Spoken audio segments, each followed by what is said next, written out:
नमस्कार, मैं पवन कुमार यादव, प्रवक्ता रसायन विज्ञान कक्षा 12 के अध्याय 12 एल्डिहाइड कीटोन तथा कार्बोक्सिलिक अम्ल के अध्ययन हेतु व्याख्यान 3 के साथ आप सभी के बीच प्रस्तुत हूं। आपका इस व्याख्यान में बहुत स्वागत है। आज हम अध्ययन करेंगे एल्डिहाइड व कीटोन के भौतिक गुण, एल्डिहाइड व कीटोन के रासायनिक गुण, जिनमें निम्नलिखित अभिक्रियाओं का अध्ययन करेंगे: योग अभिक्रियाएं, प्रतिस्थापन अभिक्रियाएं, ऑक्सीकरण एवं अपचयन। आइए पहले देखते हैं एल्डिहाइड व कीटोन के भौतिक गुण। एल्डिहाइड व कीटोन की सबसे पहले देखते हैं भौतिक अवस्था। एल्डिहाइड श्रेणी का प्रथम सदस्य, जिसे HCHO के रूप में जानते हैं, जिसका नाम होता है फॉर्मेल्डिहाइड। यह सामान्य ताप पर गैस होती है। इसका 40% जलीय विलयन फॉर्मेलिन कहलाता है तथा एसिटाल्डिहाइड, जो एल्डिहाइड का द्वितीय सदस्य है, वह वाष्पशील द्रव है, अर्थात कम क्वथनांक का द्रव होता है, जिसका क्वथनांक 21 डिग्री सेल्सियस होता है। तो यह वाष्पशील द्रव है और HCHO सामान्य ताप पर गैस होता है। अन्य एल्डिहाइड और कीटोन कक्ष ताप पर द्रव या ठोस होते हैं, C3 से C11, जिनमें कार्बन के 3 से कार्बन के 11 परमाणु तक होते हैं। ऐसे एल्डिहाइड द्रव होते हैं। आगे देखते हैं कि इनकी गंध कैसी होती है। निम्न एल्डिहाइड अर्थात कम अणुभार वाले एल्डिहाइड अर्थात एल्डिहाइड के प्राथमिक सदस्य अरुचिकर गंध वाले होते हैं। इनकी गंध दुर्गंध के रूप में होती है, जबकि उच्च एल्डिहाइड सुगंध युक्त होते हैं, उनकी गंध रुचिकर होती है। और C8 से C13 तक के, यानी ऐसे एल्डिहाइड जिनमें कार्बन परमाणुओं की संख्या 8 से 13 तक होती है, उनकी सुगंध फलों के समान आती है और इन्हें सुगंधकारी पदार्थ के रूप में प्रयुक्त भी करते हैं। कीटोन C11 तक सुगंध युक्त होते हैं, जो सुगंध बनाने वाले पदार्थों के रूप में प्रयुक्त होते हैं। इस प्रकार हमने इनकी गंध के बारे में जाना। अब देखते हैं विलेयता। बड़ा ही इंपॉर्टेंट टॉपिक है विलेयता, जिसमें एल्डिहाइड और कीटोनों की हम विलेयता का अध्ययन करेंगे कि ये कैसे विलायकों में विलीन हो जाते हैं, किस तरह के विलायकों में मिश्रणीय हैं। निम्न एल्डिहाइड व कीटोन, निम्न का अर्थ यहाँ है कम अणुभार वाली, अर्थात एल्डिहाइड श्रेणी के प्राथमिक सदस्य और कीटोन श्रेणी के प्राथमिक सदस्य, जैसे मेथिनल और एथिनल यानी HCHO CH3CHO और प्रोपेनाइन CH3COCH3 जल में अर्थात ध्रुवीय विलायकों में विलय होते हैं। जल सबसे अच्छा ध्रुवीय विलायक है। इसका कारण है हाइड्रोजन बंध तथा ध्रुवीय कार्बोनिल समूह। हमने सीखा है पिछले व्याख्यान में कि एल्डिहाइड तथा कीटोन में एक कार्बोनिल समूह अवश्य पाया जाता है। कार्बोनिल समूह अवश्य पाया जाता है, जिसमें कार्बन ऑक्सीजन से डबल बॉन्डेड होता है और कार्बन की 2 संयुक्ताएं संतुष्ट रहती हैं। इसकी उपस्थिति के कारण और इसके व्यवहार के कारण यह जल में विलय होते हैं, क्योंकि ये कार्बोनिल समूह ध्रुवीय होता है। कैसा होता है? ध्रुवीय होता है। और ध्रुवीय विलायक में ध्रुवीय पदार्थ विलय होते हैं, तो ये ध्रुवीय और जल भी ध्रुवीय होता है, तो जल में ये विलय हो जाते हैं। एक कारण तो ये है। दूसरा कारण यह है कि मेथिनल, एथिनल और प्रोपेनॉन एल्डिहाइड व कीटोन जो निम्न अणुभार वाले होते हैं, वे जल के साथ हाइड्रोजन बंध बना लेते हैं, इसलिए ये एल्डिहाइड व कीटोन जल में विलय होते हैं। देखते हैं इस उदाहरण के द्वारा कि किस प्रकार से ये हाइड्रोजन बंध बनाते हैं। फॉर्मेल्डिहाइड व जल के साथ हाइड्रोजन बंध को हम देखते हैं। देखिए इसको, यह है फॉर्मेल्डिहाइड का फॉर्मूला। इसका फॉर्मेल्डिहाइड HCHO, जिसमें ये C डबल बॉन्ड O ये कार्बोनिल समूह है, जिसकी प्रकृति ध्रुवीय होती है।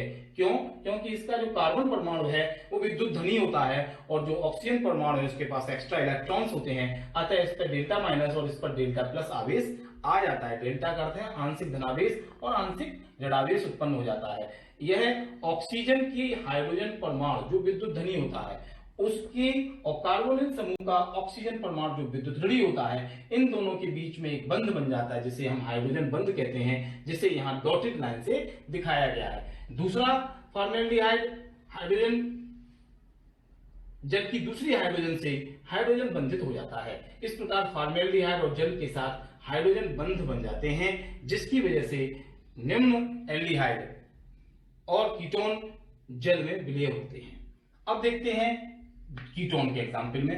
कीटोन में कार्बोनिल समूह से 2 R जुड़ी होती हैं। जब ये R दोनों जुड़ी हुई हैं यद्यपि इन R की प्रकृति अध्रुवीय होती है और कार्बोनिल समूह की प्रकृति ध्रुवीय होती है। R अर्थात एल्किल समूह अध्रुवीय होता है जो ध्रुवीय प्रकृति का विरोध करता है और जल में घुलने का विरोध करता है, किंतु यहाँ चूंकि अणुभार कम है, कमजोर एल्किल समूह है, तो उतना विरोध नहीं कर पाता। अतः एक कार्बन पर जो डेल्टा प्लस और ऑक्सीजन पर जो डेल्टा माइनस आवेश होता है, उस डेल्टा माइनस ऑक्सीजन ये वाला जल की हाइड्रोजन से हाइड्रोजन बंध बना लेता है और इस प्रकार जल से हाइड्रोजन बंधित यह हमारा कीटोन हो जाता है। दूसरी तरफ दूसरे हाइड्रोजन से ये डॉटेड लाइन वाला हाइड्रोजन बंध बन जाता है। इस प्रकार कीटोन और जल के मध्य हाइड्रोजन बंध बन जाते हैं, जो विलेयता का प्रमुख कारण है। हम ये देखेंगे कि जब इस R का आकार बढ़ता है, यानी एक CH3 और CH2, अगर एक ही CH3 है तो छोटी R है, अगर CH2 CH3 या CH2 CH2 CH3 यानी एक कार्बन से अधिक वाले जब कार्बन वाली एल्किल समूह इससे जुड़ जाती हैं तो इनकी विलेयता घट जाती है। क्यों? क्योंकि अध्रुवीय प्रकृति बढ़ने लगती है और ध्रुवीय प्रकृति कमजोर होने लगती है और यह एल्किल समूह जल में घुलने की प्रक्रिया का विरोध करता है, जिस कारण से इसकी विलेयता घट जाती है। तो हम ये सीखेंगे कि निम्न अणुभार वाले एल्डिहाइड व कीटोन जल में विलय होते हैं, किंतु उच्च अणुभार वाले एल्डिहाइड व कीटोन जल में अमिश्रणीय हो जाते हैं। विलेयता के बाद अब भौतिक गुणों में देखते हैं क्वथनांक। एल्डिहाइड और कीटोन के क्वथनांक अन्य यौगिकों से अधिक होते हैं या कम, इसको जानने के लिए जानना पड़ता है इसके स्वरूप को, अर्थात एल्डिहाइड और कीटोन दोनों ही ऐसे यौगिक हैं जिनमें कार्बोनिल समूह पाया जाता है, जैसा कि पिछली बार बताया। इस कार्बोनिल समूह की प्रकृति ध्रुवीय होती है क्योंकि इस पे कार्बन पर डेल्टा प्लस और ऑक्सीजन पर डेल्टा माइनस आवेश आ जाता है। ध्रुवीय प्रकृति होने के कारण ये समान अणुभार वाले एल्केन और ईथर से अधिक क्वथनांक वाले होते हैं, किंतु ये एल्कोहल से कम क्वथनांक वाले होते हैं। इसका कारण जान लेते हैं क्या है कि इनमें पाया जाता है कार्बोनिल समूह जिसकी प्रकृति ध्रुवीय होती है, अतः ध्रुवीय प्रकृति होने के कारण इसमें द्विध्रुव उत्पन्न हो जाता है, जिसके कारण एल्डिहाइड तथा कीटोन के कई अणु परस्पर संगुणित हो जाते हैं। क्यों? क्योंकि कार्बोनिल समूह से डबल बॉन्डेड से जो ऑक्सीजन अटैच्ड होती है उस पर डेल्टा माइनस आवेश और दूसरे एल्डिहाइड या दूसरे कीटोन के अणु के कार्बन परमाणु पर डेल्टा प्लस आवेश होता है। जब ये एक साथ रखे जाते हैं तो कार्बन परमाणु प्रथम, इसे हम प्रथम मान लें, प्रथम अणु के ऑक्सीजन परमाणु से जुड़ जाता है। इस प्रकार इनके बीच अणुओं का संगुणन हो जाता है, जिससे ये विशाल आकार ग्रहण कर लेते हैं और इनका क्वथनांक उच्च हो जाता है, जबकि एल्केन और ईथर में यह गुण नहीं पाया जाता, अतः उनके क्वथनांक एल्डिहाइड और कीटोन की अपेक्षा कम होते हैं। अब बात करते हैं एल्कोहल का क्वथनांक इन दोनों से ऊंचा क्यों होता है। पिछले अध्याय एल्कोहल, फिनॉल एंड ईथर में आपने एल्कोहल के भौतिक गुणों में पढ़ा होगा कि एल्कोहल के अणुओं में अंतरा आणविक हाइड्रोजन बंध पाया जाता है, जो हाइड्रोजन बंध इन अणुओं में परस्पर नहीं होता। अतः एल्कोहल के अणु हाइड्रोजन बंध के उपस्थित होने के कारण उच्च अणुभार वाले होते हैं, जबकि एल्डिहाइड और कीटोन उससे कम अणुभार वाले होते हैं। अब बात करते हैं एल्डिहाइड, केवल एल्डिहाइड के यौगिकों के अणुभार कैसे घटते बढ़ते हैं। जिन एल्डिहाइड्स का अणुभार अधिक होता जाता है उनके क्वथनांक भी अधिक होते जाते हैं। जैसे फॉर्मेल्डिहाइड की अपेक्षा एसिटाल्डिहाइड का क्वथनांक अधिक होता है और उससे अधिक प्रोपेनॉल्डिहाइड का क्वथनांक होता है। अर्थात हम कह सकते हैं कि अणुभार बढ़ने के साथ साथ एल्डिहाइड तथा कीटोन दोनों के क्वथनांक बढ़ते हैं। जैसे इसमें देखें, कम अणुभार वाले कीटोन से अधिक अणुभार वाला कीटोन का क्वथनांक अधिक होता है। अब बात करते हैं कि एक समान प्रकार के अणुभार वाले एल्डिहाइड में पार्श्व श्रृंखला के बढ़ने से क्वथनांक घटते हैं। अर्थात यह नॉर्मल श्रृंखला का एल्डिहाइड है, यह साइड चेन वाला एल्डिहाइड है, पार्श्व श्रृंखला इसमें अटैच्ड है। तो जो पार्श्व श्रृंखला वाला एल्डिहाइड है उसका अणुभार कम होगा। तो हम कहेंगे एल्डिहाइड और कीटोन में जब पार्श्व श्रृंखलाएं बढ़ती हैं तो क्वथनांक घटते हैं। प्रकार हमने क्वथनांक एल्डिहाइड व कीटोन के भौतिक गुणों के अंतर्गत सीखा। अब देखते हैं एल्डिहाइड व कीटोन के रासायनिक गुण। अब हम अध्ययन करेंगे एल्डिहाइड व कीटोन के रासायनिक गुणों का। एल्डिहाइड और कीटोन दोनों ही कार्बोनिल समूह वाले यौगिक होते हैं, अर्थात इनमें कार्बोनिल ग्रुप पाया जाता है, अतः ये एक जैसी अभिक्रियाएं करते हैं। सबसे पहले देखते हैं नाभिक स्नेही योग अभिक्रियाएं। नाभिक स्नेही योग अभिक्रियाओं का आशय यह है कि इसमें एल्डिहाइड व कीटोन के अणु पर नाभिक स्नेही आक्रमण करता है और उस पर जुड़ जाता है। नाभिक स्नेही अभिकर्मक वह अभिकर्मक होता है जिसके पास लॉन पेयर ऑफ इलेक्ट्रॉन्स होते हैं। देखें कैसे ये नाभिक स्नेही आक्रमण करता है कार्बोनिल कंपाउंड्स पर। कार्बोनिल कंपाउंड्स की संरचना इस प्रकार की होती है जिसमें कार्बन ऑक्सीजन से डबल बॉन्डेड होता है। हम लोग पीछे से इसका अध्ययन कर रहे हैं। इससे दो ग्रुप अटैच होते हैं, दोनों RR हो सकते हैं अथवा एक H एक R, और फॉर्मेल्डिहाइड के लिए दोनों H हो सकते हैं। जब इस कार्बोनिल समूह के संरचनाओं के समय हम देखें तो ये समतलीय है। इस कार्बन परमाणु पर डेल्टा प्लस क्योंकि ये इलेक्ट्रॉन न्यून होता है, और इस ऑक्सीजन पर डेल्टा माइनस आवेश होता है क्योंकि ये इलेक्ट्रॉन की इस पर अधिकता होती है। जब न्यूक्लियोफाइल इस पर अटैक करता है तो वह तल के लंबवत इस कार्बन परमाणु पर अटैक करता है, और न्यूक्लियोफाइल जब इस पर अटैक करता है तो यह जान लेना भी जरूरी है कि इस समय कार्बन परमाणु sp2 संकरित है। इससे ये बॉन्ड टूटता है और स्टेप 1 में हमें एक मध्यवर्ती उत्पाद प्राप्त होता है जिसमें कार्बन परमाणु से न्यूक्लियोफाइल अटैच हो जाता है और ऑक्सीजन पर एक ऋणावेश आकर के डबल बॉन्ड से सिंगल बॉन्डेड हो जाती है, और यह संरचना समचतुष्फलकीय संरचना वाला यौगिक प्राप्त होता है। यानी पहले समतली संरचना थी, अब हमारी संरचना समचतुष्फलकीय हो गई है, जैसे कि मेथेन की संरचना होती है जिसमें कार्बन से 4 H परमाणु सिंगल बॉन्डेड होते हैं। यहाँ भी वही व्यवस्था है, ये सिंगल बॉन्ड, ये सिंगल बॉन्ड, ये सिंगल बॉन्ड और ये सिंगल बॉन्ड, समचतुष्फलकीय संरचना बन गई जिनकी दो संयोजकताओं के बीच 109 डिग्री 28 मिनट का कोण होता है। और यहाँ पर अब संकर हमारा हो गया sp3। आगे हम देखते हैं कि स्टेप 2 में एक प्रोटॉन जब इसको अटैक करता है तो ये प्रोटॉन इस O के साथ जुड़ जाता है, तो यहाँ OH हो गया और ये न्यूक्लियोफाइल। इस प्रकार से हमें उत्पाद मिलता है, योग उत्पाद प्राप्त होता है। अगर हम इसका उदाहरण देखें तो HCN से योग देखते हैं। HCN से योग अभिक्रिया में देखेंगे कि HCN से योग अभिक्रिया क्षार उत्प्रेरित होती है, अतः HCN से OH माइनस जब जुड़ता है तो अटैक करता है तो यहाँ साइनाइड आयन नाभिक स्नेही की तरह कार्य करता है। ये हमारा न्यूक्लियोफिलिक है, क्या है, न्यूक्लियोफाइल है। अब इसमें ये न्यूक्लियोफाइल जब कार्बोनिल कंपाउंड्स के एल्डिहाइड और कीटोन्स पर अटैक करेगा तो उसी लंबवत तल पर अटैक करेगा जिससे एक मध्यवर्ती बनेगा, और जिसमें स्टेप 2 में तीव्र गति से प्रोटॉन का आक्रमण होगा जिससे हमें साइनोहाइड्रिन प्राप्त होते हैं। अब हम देखते हैं फॉर्मेल्डिहाइड से HCN का योग। जिस प्रकार से हमने योग अभिक्रियाओं की क्रियाविधि को सीखा उसी के अनुसार इसको देखते हैं कि जब योग अभिक्रिया हुई तो ये CN न्यूक्लियोफाइल जो है वो कहां, इस कार्बन पर अटैक करेगा, तो इस कार्बन से साइनाइड जुड़ जाएगा और ये OH जुड़ जाएगा।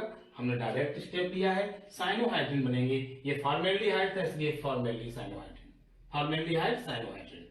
अगर हम एसिटल्डिहाइड लेंगे तो हमें एसिटल्डिहाइड साइनोहाइड्रिन प्राप्त होंगे। उसी के अनुसार ये क्रियाएं होती हैं। अगर हम एसीटोन लेंगे तो एसीटोन साइनोहाइड्रिन। नाभिक स्नेही योग अभिक्रिया का दूसरा उदाहरण देखते हैं सोडियम बाइसल्फाइड से योग। जब कार्बोनिल समूह युक्त कार्बनिक यौगिक एल्डिहाइड और कीटोन क्रमशः सोडियम बाइसल्फाइड से योग करते हैं तो हमें सल्फाइड यौगिक प्राप्त होते हैं योग उत्पाद के रूप में। किस प्रकार से, यह कार्बन से एक ONA+, ये ONA+ से जुड़ जाता है और SO3H नीचे अटैच हो जाता है, प्राप्त होता है मध्यवर्ती योग उत्पाद के रूप में। यहां हमें प्रोटॉन स्थानांतरण करा देते हैं, प्रोटॉन का स्थानांतरण,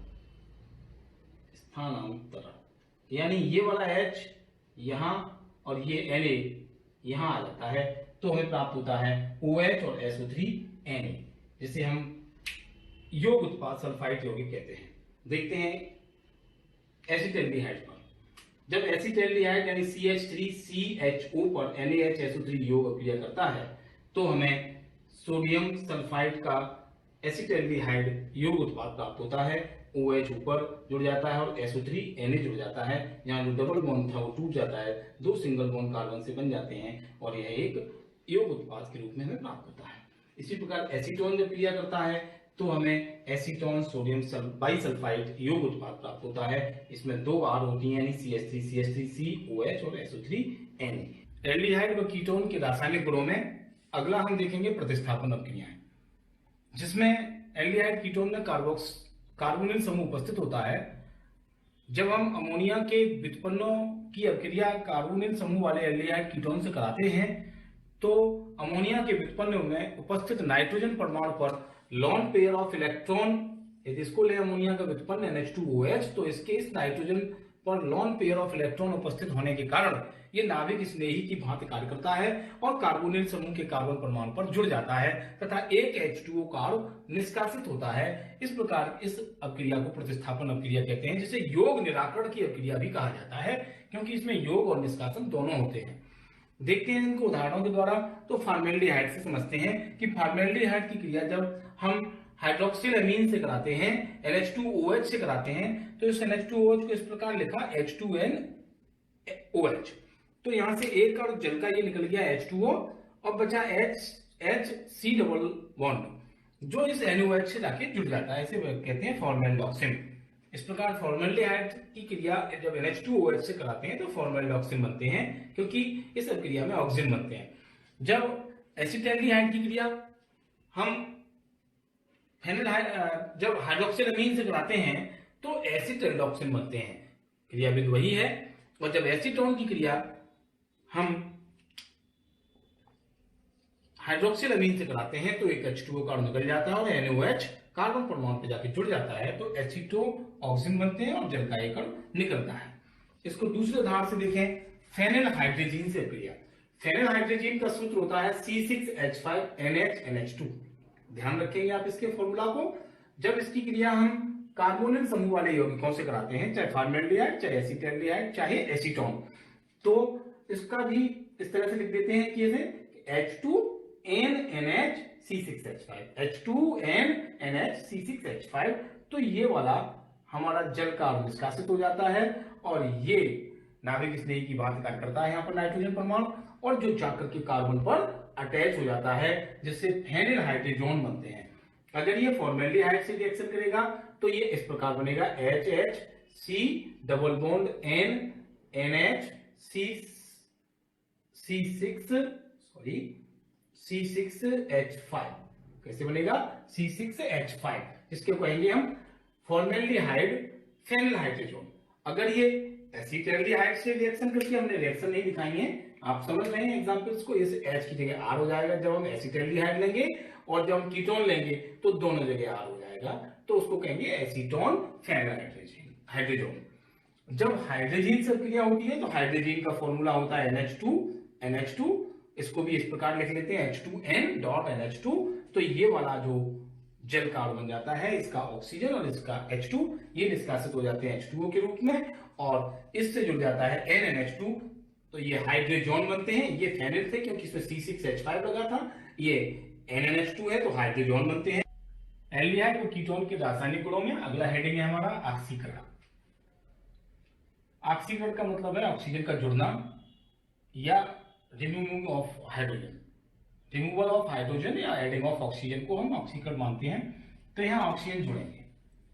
देखिए, जब एल्डिहाइड को K2Cr2O7, वही परिस्थितियां जो हमने एल्डिहाइड को बनाने में करी थी, और डाइल्यूट H2SO4 की उपस्थिति में या इनके द्वारा ऑक्सीकृत कराते हैं तो कार्बोक्सिलिक अम्ल बनते हैं। देखिए कैसे, जब फॉर्मेल्डिहाइड का ऑक्सीकरण कराएंगे इसी परिस्थिति में K2Cr2O7 और H2SO4 डाइल्यूट की उपस्थिति में, तो फार्मिक अम्ल बनेगा, यानी संगत एल्डिहाइड के संगत अम्ल प्राप्त होता है। अगर हम एसिटैल्डिहाइड करेंगे तो हमें एसिटिक अम्ल प्राप्त होगा, परिस्थितियां यही रहेंगी। अगर हम एसीटोन के द्वारा बनाएंगे तो हमें 2 कार्बोक्सिलिक अम्ल बनते हैं, ये हमें देखना पड़ेगा। और हम 3 ऑक्सीजन लेते हैं कि CH3 C double bond O plus 3O, परिस्थिति रहती है K2Cr2O7 और H2SO4 डाइल्यूट। तो हमें फॉर्मिक अम्ल भी प्राप्त होता है और एसिटिक अम्ल का भी प्राप्त होता है। इस प्रकार हमने देखा कि ऑक्सीकरण कैसे कराया जाता है K2Cr2O7 और H2SO4 तनु की उपस्थिति में जब एल्डिहाइड या कीटोन का ऑक्सीकरण कराते हैं कार्बोक्सिलिक अम्ल बनते हैं। अब हम देखेंगे अपचयन। अपचयन में हम पहले देखते हैं वोल्फ-किस्लर अपचयन। वोल्फ-किस्लर अपचयन, इसमें कार्बोनिल समूह के यौगिकों को हाइड्रोजन से पहले क्रिया कराते हैं तो उसमें से एक जल का अणु निकल जाता है। कैसे? ये वाला H2O जो अभी अभी हमने पिछले टॉपिक में पढ़ा था, हाइड्रोजन से क्रिया, तो हाइड्रोजोन बन जाते हैं।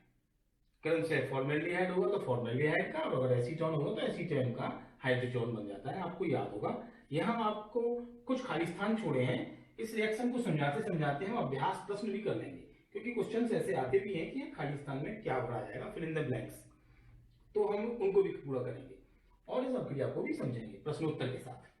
तो ये हाइड्रोजन बनते हैं जो KOH और एथिलीन ग्लाइकोल के द्वारा जब उनका अपचयन कराया जाता है तो 453 और 473 केल्विन पर इनको गर्म करते हैं। इसको हाइड्रोजन को KOH और ग्लाइकोल की उपस्थिति में 473 केल्विन तक गर्म करते हैं तो संगत एल्केन प्राप्त होते हैं और नाइट्रोजन गैस मुक्त होती है। यह वोल्फ-किस्लर अपचयन की अभिक्रिया कहती है। देखते हैं इसमें फॉर्मेल्डिहाइड के द्वारा, इसका नाम हम लोग जानते हैं HCHO का, फॉर्मेल्डिहाइड होता है। ये ऊपर लिखी हुई है हाइड्रोजन है। जब ये दोनों आपस में रिएक्ट करते हैं तो एक कण जल का निकलता है, -H2O लिख दिया, और ये हाइड्रोजन बना जिसका नाम हम लोग चर्चा कर चुके हैं, फॉर्मेल्डिहाइड हाइड्रोजन। अब हमने इक्वल टू लिखा, परिस्थितियां यही रहेंगी, KOH और ग्लाइकोल टेम्परेचर 473 केल्विन तक, 453 से 473 तक, तो क्या बनेगा आप हमें बताएं? एल्केन बनेगी। क्या बनेगी? एल्केन। कौन सी एल्केन? संगत एल्केन। तो हमने इसमें क्या किया है कि ये जो C लगा हुआ है, ये इस C से इस H2 को जोड़ा है ऊपर, तो हमने ये C और इस H2 को जोड़ दिया। इसके इधर दो सिंगल बॉन्ड हैं हमारे यहाँ पे, यहाँ दोनों HH यूज हो रहे हैं तो हम यहाँ HH लिखेंगे। अब हमने देखा कार्बन से 4 हाइड्रोजन है, कार्बन से 4 हाइड्रोजन वाली एल्केन को और सिंगल कार्बन एटम वाली एल्केन को हम मैथेन कहते हैं, तो हमारा आंसर हुआ यहाँ मैथेन बनेगी। तो हमने क्या सीखा कि फॉर्मेल्डिहाइड के वोल्फ-किस्लर द्वारा अपचयन कराने पर हमें मैथेन प्राप्त होती है और नाइट्रोजन गैस मुक्त होती है। इस अपचयन में हम हाइड्रोजन का प्रयोग करते हैं। अगर हम एसिटाल्डिहाइड लेते हैं, फेनल हाइड्रोजन से क्रिया कराते हैं, उन्हीं परिस्थितियों में H2O निष्कासित होता है, क्या बनेगा आप देखें, ये भी क्वेश्चन रहा आपके लिए। तो HCH3, हम फिल इन द ब्लैंक्स को पूरा कर रहे हैं, भर रहे हैं। ये C और डबल बॉन्ड N.NH2, ये एसिटाल्डिहाइड हाइड्रोजन बना, जिसकी इन्हीं परिस्थितियों में, ऊपर वाली उपरोक्त परिस्थितियों में क्रिया कराने पर हमको ये N के दो तो बाहर निकाल दिए हमने नाइट्रोजन। अब मेरे पास बचा इस प्रकार से CH2, तो हमने ये वाला H2 जोड़ दिया और यहाँ एक H है और एक हमारे पास CH3 है, तो that is CH3 CH2 CH, यानी कार्बन के 1 2 और H के हैं देखो 3 1 4 2 6, यानी total C2H6। C2H6 means ethane. तो हमें एसिटाल्डिहाइड से एथेन बनाना सीखा। अब देखते हैं एसीटोन से, ये हमारा एसीटोन है। अब इसकी जब हाइड्रोजन से क्रिया कराते हैं तो ये O और ये H2 बाहर होके H2O, तो हमारा उत्पाद बनेगा। इसको हम CH3 लिखेंगे, CH3 लिखेंगे और ये C और डबल बॉन्ड N.NH2, क्योंकि ये H2 निकल गया यहीं से आगे उसके जोड़ दिया। उपरोक्त परिस्थितियों में एथिलीन ग्लाइकोल और KOH की उपस्थिति में 453 से 473 केल्विन तक गर्म करने पर हमें नाइट्रोजन गैस मुक्त होती है और क्या बनते हैं? एल्केन। क्या बनते हैं? एल्केन। तो एल्केन अब कौन से बनेंगे? CH2 लिख दिया, ऊपर भी CH3 और नीचे भी CH3, कार्बन के हो गए 3 और हाइड्रोजन के हो जाएंगे 8, तो C3H8, दैट मींस प्रोपेन। क्या बन गया? प्रोपेन। तो हम क्लीमेंसन अपचयन, क्लीमेंसन अपचयन में एल्डिहाइड तथा कीटोन को जिंक और अमलगम की उपस्थिति में HCl द्वारा अपचयित कराते हैं, अर्थात जिंक अमलगम और HCl से अभिकृत कराते हैं तो संगत एल्केन बनती है। ये संगत एल्केन कैसे बनती है? अगर हम एल्डिहाइड में एसिटाल्डिहाइड ले लें तो CH3H C double bond O, अगर हम इसको Zn Hg और HCl से अवगत कराएंगे तो ये पार्ट जो है हमारा वो अलग हो जाएगा, तो बनेगा CH3H और ये रहा C। इस C से दो H जुड़ जाएंगी, CH2 हो गया क्योंकि कार्बन की वैलेंसी पूरी करनी है और जल का एक और निकल जाता है, ये हमारी बनी एल्केन जिसे हम कहेंगे एथेन। इसी प्रकार फॉर्मेल्डिहाइड और एसीटोन से भी हम संगत एल्केन बना लेते हैं। इस अध्याय में हमने पढ़ा कि एल्डिहाइड और कीटोन के भौतिक गुण, एल्डिहाइड और कीटोन के रासायनिक गुणों में योग अपक्रियाएं, प्रतिस्थापन अपक्रियाएं, ऑक्सीकरण और अपचयन की अपक्रियाओं का अध्ययन किया। ये सभी अपक्रियाएं ऐसी अपक्रियाएं थी जो कार्बोनिल समूह के कारण होती हैं और एल्डिहाइड और कीटोन दोनों में कार्बोनिल समूह पाया जाता है, अतः ये समान प्रकार के रासायनिक गुण प्रदर्शित करते हैं। तो आज हमने एल्डिहाइड और कीटोन के उन रासायनिक गुणों का अध्ययन किया जो एक जैसे अपक्रियाओं को प्रदर्शित करते हैं। अगले व्याख्यान में हम देखेंगे एल्डिहाइड और कीटोन के उन रासायनिक गुणों को जिनमें केवल एल्डिहाइड के रासायनिक गुण अर्थात वे अपक्रियाएं जो केवल एल्डिहाइड करते हैं अर्थात एवं वे अपक्रियाएं जो केवल कीटोन करते हैं, उनका अध्ययन हम अगले व्याख्यान में करेंगे। आज आप लोग इस गृह कार्य को देखें और अपनी उत्तर पुस्तिका पर करें। इस हमारे इस व्याख्यान के वीडियो के लेक्चर के आधार पर और दीक्षा ऐप को आप डाउनलोड कर ही चुके होंगे, उसमें दिए गए टॉपिक्स के आधार पर अपनी उत्तर पुस्तिका पर स्वलिखित नोट्स बनाएंगे और अभ्यास प्रश्नों को करेंगे। इन अभ्यास प्रश्नों को गृह कार्य के रूप में भी करेंगे। निम्नलिखित यौगिकों को क्वथनांक के बढ़ते हुए क्रम में व्यवस्थित करें। ये आप देख लीजिए, इसमें सभी समान अणुभार वाले यौगिक हैं जिनमें क्रियात्मक समूह भिन्न भिन्न है। एक एल्डिहाइड है, OH है, ईथर है, ये एल्केन है। इनको हमें क्वथनांक के बढ़ते हुए क्रम में व्यवस्थित करना है तथा इन अभिक्रियाओं के उत्पादों को हमें लिखना है, जिनमें सारी अभिक्रियाएं आपके आज इस व्याख्यान में कराई गई हैं, उन्हीं पर आधारित ये अभिक्रियाएं हैं। आप देखेंगे इस अभिक्रिया में जरूर पेंटेनॉन लिया गया है, साइक्लोपेंटेनॉन। यहाँ पर जब हम NH2OH की रिएक्शन कराएंगे तो तरीका वही है कि हम इसमें से H2O निकाल देंगे ये वाला और NOH को डबल बॉन्ड से उसमें जोड़ देंगे। इस प्रकार हमें साइक्लोपेंटेन का हाइड्रोक्सिल अमीन से उत्पाद प्राप्त हो जाएगा। आपको बहुत बहुत शुभकामनाएं, धन्यवाद।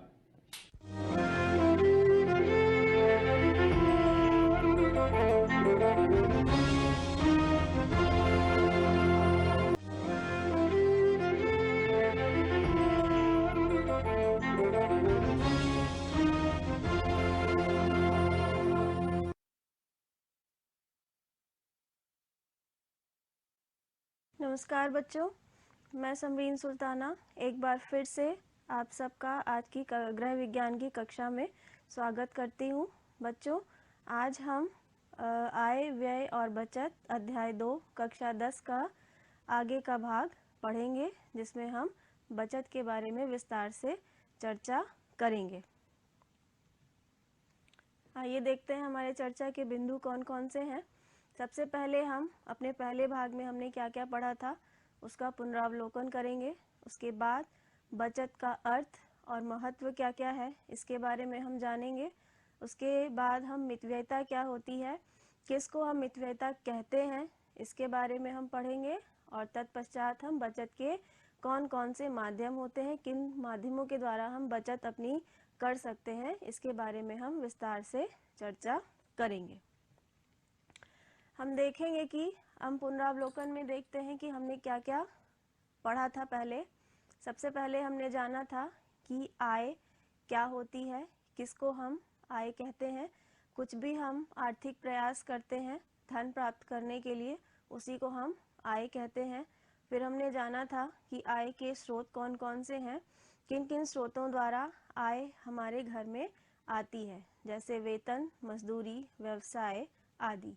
उसके बाद आय के प्रकार के बारे में हमने पढ़ा था। आय के प्रकार 2 थे, प्रत्यक्ष आय और अप्रत्यक्ष आय। उसके बाद हमने व्यय क्या होता है इसके बारे में सीखा था और समझा था कि आय के उस अंश को जिसको हम खर्च करते हैं अपनी आवश्यकताओं की पूर्ति के लिए, उसी को हम क्या कहते हैं, व्यय कहते हैं। तत्पश्चात हमने व्यय की श्रेणियां और व्यय के प्रकार जैसे निश्चित, अर्धनिश्चित और अन्य व्यय या आकस्मिक व्यय, इन सब के बारे में जानकारी प्राप्त की थी। और अंत में हमने व्यय को प्रभावित करने वाले कारकों के बारे में जाना था। पाठ का आज का हमारा उद्देश्य क्या है होगा, हम आज के पाठ को पढ़ने के बाद क्या क्या समझ पाएंगे, क्या क्या सीख पाएंगे, ये देख लेते हैं। पाठ को पढ़ने के बाद आज हम बचत के अर्थ और महत्व को अच्छे प्रकार से समझ पाएंगे। मितव्ययिता क्या होती है, इसका क्या अर्थ होता है और हमारे जीवन में इसका क्या महत्व होता है, इसके बारे में हम सीख पाएंगे और बचत के माध्यमों की जानकारी हमें हो जाएगी और हम उन्हें अपने दैनिक जीवन में उपयोग में लाएंगे। तो सबसे पहले हम अपने आज के विषय पर आते हैं। हमारा आज का जो महत्वपूर्ण विषय है वह है बचत। बचत बच्चों, हम पहले एक इंट्रोडक्शन लेते हैं कि मनुष्य जो होता है वो एक विवेकशील प्राणी होता है। वह अपने वर्तमान समय के साथ साथ अपने भविष्य के लिए भी क्या होता है, हमेशा सचेत होता है और अपने पारिवारिक आवश्यकताओं की पूर्ति करने के लिए वह अपने बचत को भी ध्यान में, अपने भविष्य को भी ध्यान में रखकर अपना आय और व्यय का संतुलन वो जो है वह बनाता है। तो इस प्रकार हम यहाँ ये कह सकते हैं कि जो भी हमने धन अर्जित किया, आर्थिक प्रयास करके धन को कमाया, उसमें से जो खर्च किया और उसके बाद जो हमारे पास धन बच गया या पैसा बच गया, वही हमारी क्या हो गई, बचत हो गई। जैसे कि सामने ये डेफिनेशन है, परिवार की वह आय, परिवार के मुखिया या अन्य सदस्यों द्वारा जो धन अर्जित किया जाता है, वह आय जो बचाकर, यानी कि हम बचाकर अलग रख लेते हैं ताकि भविष्य में ज़रूरत पड़ने पर इस्तेमाल की जा सके, वही क्या कहलाती है, हमारी बचत कहलाती है। यानी कि परिवार की आय का वह हिस्सा जो पारिवारिक आवश्यकताओं की पूर्ति करने के बाद जो बच जाता है, उसी को हम क्या कहते हैं, अपनी आय में से बचत कहते हैं। एग्जाम्पल के लिए, यदि हमारी आय 100 रुपये है और इसमें से हमने व्यय कर दिए 50 रुपये, और तब हमारे पास बचत क्या हुई, बचत हमारी बची कितनी, 50 रुपये। जैसे कि यहाँ लिखा हुआ है, बचत हमेशा आय और व्यय का अंतर होती है। तो बचत को हम दूसरे शब्दों में यह कह सकते हैं कि आय और व्यय का जो भी अंतर आता है उसी को हम क्या कहते हैं, बचत कहते हैं। बचत एक तरह से दो प्रकार, हम एक एग्जाम्पल लेते हैं। जैसे कि किसी ने घर में धन में से कुछ अपने पैसे बचा लिए, आय में से अपने पैसे बचा लिए और उसको घर में ही रख दिया, और दूसरी तरफ क्या किया, एक दूसरे व्यक्ति ने अपनी आय में से धन को बचाया और उस धन को किसी बैंक में जमा कर दिया, या कोई योजना खरीद ली, या किसी योजना में लगा दिया, या फिर कोई संपत्ति खरीद ली। तो इससे क्या हुआ, जो घर में धन रखा हुआ है उसमें कोई बढ़ोतरी नहीं हुई, वो उतना का उतना ही रहा, और दूसरी तरफ दूसरे व्यक्ति ने जिसने बैंक में रखा या अन्य योजनाओं में लगाया, तो उसके पैसों में क्या हुई, बढ़ोतरी हुई। तो यानी कि उसकी आय में भी क्या हो गई, एक प्रकार से वृद्धि हो गई। तो बचत हम उसी को कहते हैं जिससे हम योजना पूर्वक विनियोग करते हैं, और घर में रखे हुए धन को हम बचत नहीं कहते, बल्कि हम उसको धन संचय करना कहते हैं। अब आते हैं बचत का महत्व क्या क्या होता है। बचत से हमें बहुत सारे लाभ होते हैं, हमारे परिवार को लाभ होता है, हमारे परिवार के सदस्यों को लाभ होता है। सबसे पहले होता है आर्थिक सुरक्षा। हमें आर्थिक सुरक्षा प्रदान होती है, हम आर्थिक रूप से मजबूत होते हैं। कोई भी समस्या या कोई भी अचानक कोई भी व्यय अगर आ जाए तो हमारे पास पहले से धन का प्रावधान होता है। उसके बाद हमारी आय में वृद्धि होती है। आय में वृद्धि कैसे होती है, अब आप कहेंगे कि हमने तो धन को अपने आवश्यकताओं की पूर्ति के लिए खर्च किया। जब हम सही से अपने धन का विनियोग करके बचत करेंगे, तब हमें ब्याज के रूप में भी पैसे प्राप्त होंगे, और इस वजह से क्या होगा, हमारी आय में वृद्धि होगी। उसके बाद अनावश्यक खर्चों पर प्रतिबंध। हम अपने होने वाले जो बेकार के अनावश्यक रूप से जो हम पैसे अपने खर्च करते हैं, हम उस पर प्रतिबंध लगा सकते हैं, रोक लगा सकते हैं। एग्जाम्पल के लिए, यदि हमने ये योजना बनाई है कि हमें अपना घर बनाना है, अपना मकान बनाना है, तो हम इस उद्देश्य के लिए अपने आय में से पैसों की बचत करते रहते हैं। तो इस प्रकार हम पैसों की बचत करने के लिए अपने अनावश्यक खर्चों पर रोक लगा देते हैं। तो इस प्रकार हमारे अनावश्यक खर्चे होना बंद हो जाते हैं। इसके बाद है मितव्ययिता की आदत। हमारे अंदर एक मितव्ययिता की आदत का क्या होता है? एक प्रसार होता है, विकास होता है। अब ये मितव्ययिता क्या है, इसके बारे में हम आगे विस्तार से पढ़ेंगे। इसके बाद हम क्या महत्व है इसका? आय और व्यय की असमानताओं को मिटाना। हम आय और व्यय की असमानताओं को मिटाते हैं। जैसे जितनी हमारी आय है, हम अपनी व्यय को उसी में ही सीमित कर लेते हैं और साथ ही साथ बचत का भी प्रावधान कर लेते हैं। उसके बाद भविष्य की आवश्यकताओं की पूर्ति हेतु बचत करने का सबसे बड़ा लाभ या सबसे बड़ा महत्व यह है कि भविष्य में कैसी भी आवश्यकताएं आ जाएं, हम उनकी पूर्ति आसानी से अपने बचत के माध्यम से कर लेते हैं। आपात स्थिति का सामना करने के लिए हम हमेशा तैयार रहते हैं। हमें किसी के पास भी जाने की कोई ज़रूरत नहीं होती है, क्योंकि आपात स्थिति कभी भी कैसे भी आ सकती है। तो हम ऐसी स्थितियों का सामना करने के लिए पहले से मजबूत होते हैं। पारिवारिक उद्देश्यों को पूरा करने के लिए, पारिवारिक उद्देश्य आवश्यकताओं की पूर्ति से हटके कुछ और उद्देश्य होते हैं, जैसे बच्चों के शादी विवाह आदि, या फिर बच्चों को उच्च शिक्षा प्राप्त कराना आदि। तो इन उद्देश्यों की पूर्ति के लिए हम बचत का प्रावधान अपने आय में से पहले से करते रहते हैं। तत्पश्चात राष्ट्रीय योजनाओं के संचालन में सहायक।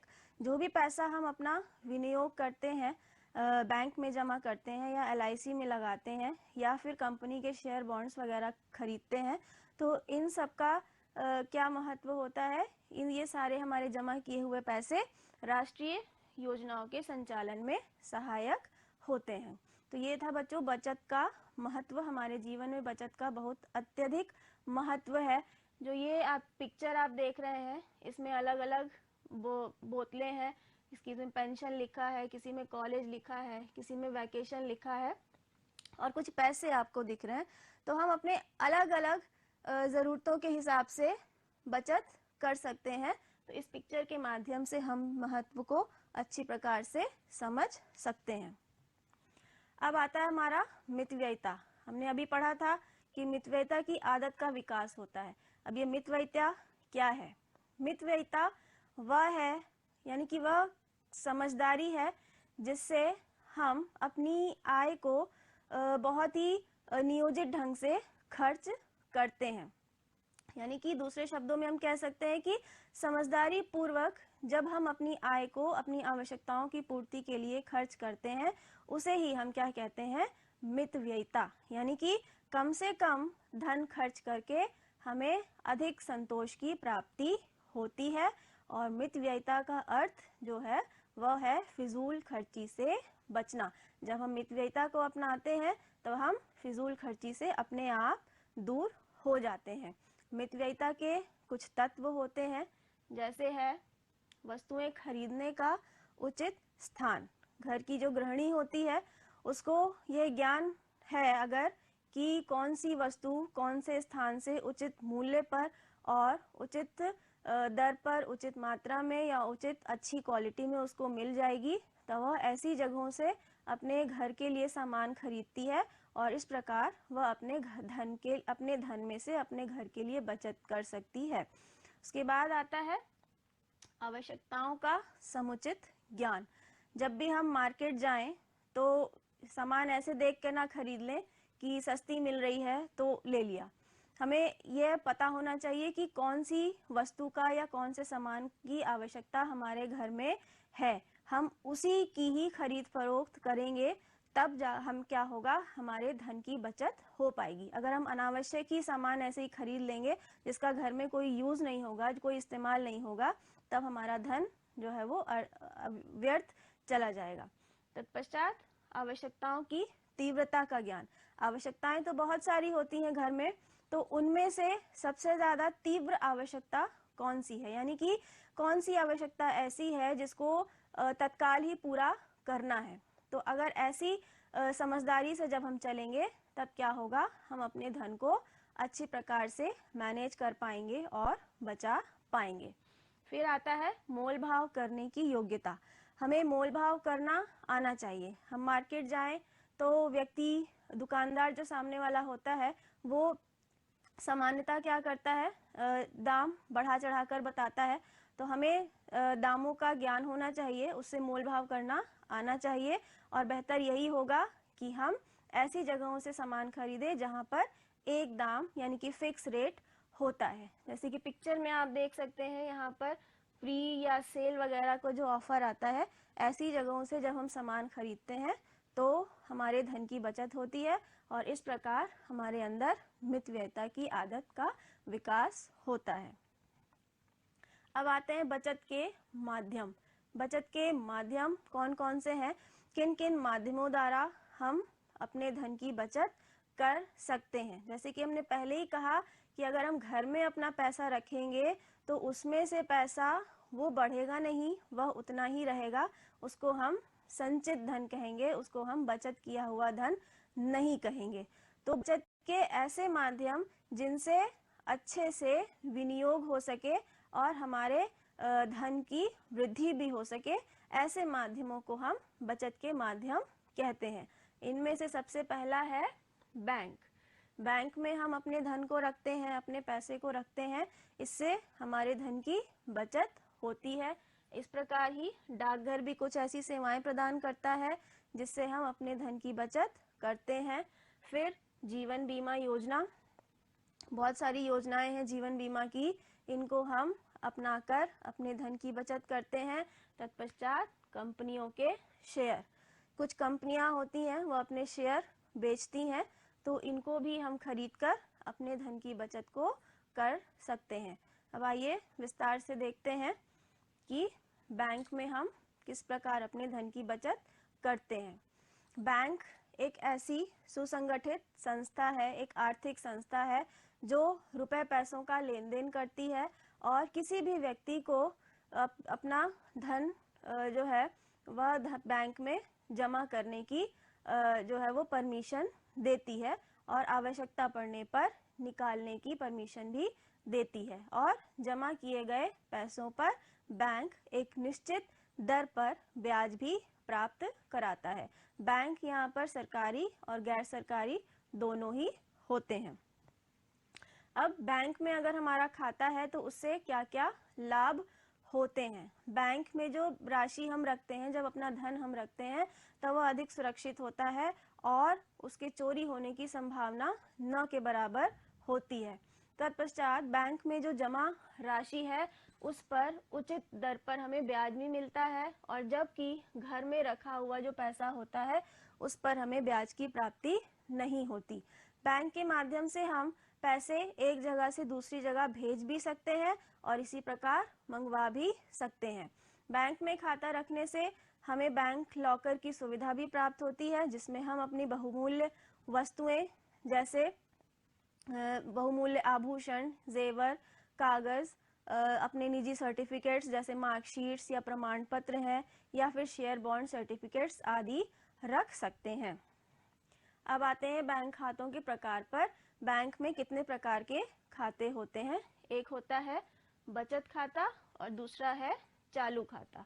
बचत खाता एक ऐसा खाता है जो धन जमा करने, सुरक्षित रखने और धन निकालने की हमें अनुमति प्रदान करता है, और इस खाते में पैसा जमा करने से हमें ब्याज की प्राप्ति भी होती है।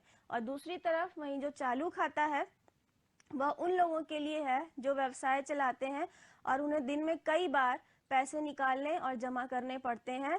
लेकिन इस खाते में क्या है कि इस खाते में हमें किसी भी ब्याज की प्राप्ति नहीं होती है।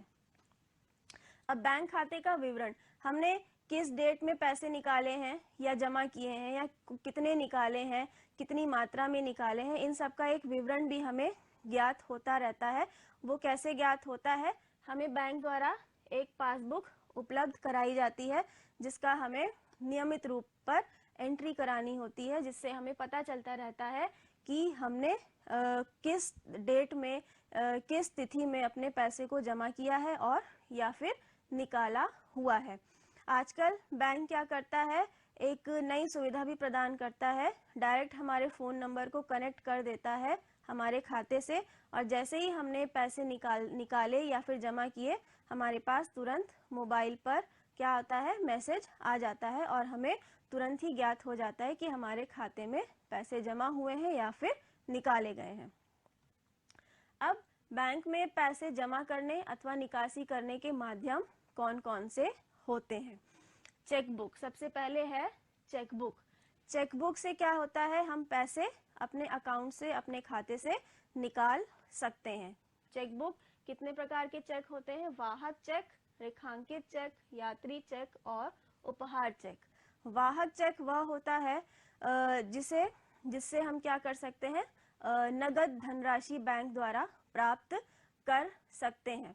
हम यहाँ पर पैसे लिखते हैं जितने हमें पैसे निकालने हैं, और हम जो है पैसे यहाँ पर नंबर्स में लिखते हैं, यहाँ पर वर्ड्स में लिखते हैं, और किसी भी बैंक द्वारा संबंधित शाखा द्वारा हम पैसे की निकासी कर सकते हैं। वहीं रेखांकित चेक, ये रेखांकित चेक सबसे ज़्यादा सुरक्षित माना गया है। रेखांकित चेक का मतलब क्रॉस चेक होता है। इसमें साइड में 2 पैरेलल लाइन इस प्रकार खींची हुई होती हैं और ये सबसे अधिक सुरक्षित माना गया है। लेकिन इस रेखांकित चेक द्वारा नगद भुगतान नहीं होता, बल्कि यह संबंधित व्यक्ति के खाते में पैसा जाता है और यह अधिक सुरक्षित माना जाता है। क्योंकि वाहक चेक क्या है, जो भी व्यक्ति चेक लेकर जाता है उसको नगद धनराशि का भुगतान हो जाता है, लेकिन रेखांकित चेक में ऐसा नहीं होता। जिस व्यक्ति का नाम चेक पर अंकित होगा उसी व्यक्ति के खाते में पैसा जाएगा। उसके बाद है यात्री चेक। यात्री चेक यात्रा के लिए उपयोगी होता है, बैंकों द्वारा ये उपलब्ध कराया जाता है, जिसके माध्यम से हमें नकद ले जाने की आवश्यकता नहीं होती। हम इसके माध्यम से क्या कर सकते हैं, संबंधित शाखा से किसी भी शहर में हम अपने पैसों को निकाल सकते हैं। लेकिन आजकल क्या हुआ है, आजकल बैंकों द्वारा डेबिट कार्ड, क्रेडिट कार्ड आदि की सुविधा प्राप्त करा दी गई है, जिससे इस यात्री चेक का जो चलन है वह बहुत ही कम हो गया है।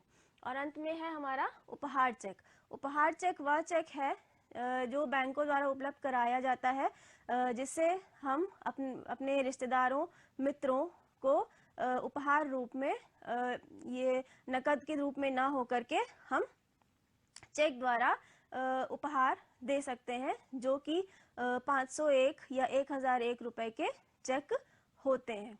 तो ये इस प्रकार के चेक हैं, इनसे हम बैंक द्वारा अपने पैसों की निकासी कर सकते हैं।